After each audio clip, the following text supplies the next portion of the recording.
سلام بچه ها. بر اساس کوئسچن باکسی که داشتیم قرار شد من از استودیوهای اینجا بگم که خب اینجا استودیوها اونقدر زیاد نیست تعدادشون. کلا دبی 5-6 تا استودیو سفالگری بیشتر نداره، اما وسعتشون بسیار زیاده و تجهیزاتشون انقدر کامله که حتی از دانشگاه‌های من توشون درس خوندم هم مجهزترن و افراد با پرداخت حق عضویت میتونن بیان اونجا و کار کنن. این خیلی رایجه و گلای متفاوتی میتونن استفاده کنن، حالا به لحاظ رنگ و دمای پخت با توجه به نیازی که دارن گلشون رو انتخاب میکنن که لعاب هم خیلی خوب میگیره روی این گلا.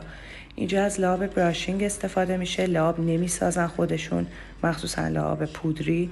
خب اینا در دسترسن، برندهای آماکو و باتس که اینجا توی این کارگاهی که ما کار میکنیم خیلی استفاده میشه و همینطور برای استفاده از لعاب و هر پودری باید ماسک بزنن که در ایران اهمیت این رو توی دانشگاه هم به ما نگفتم و من عذرخواهی میکنم از بچه‌ها که توی کلاسام منشن نکردم همچین چیزی رو. حتما ماسک بزنین موقع استفاده از هر پودر.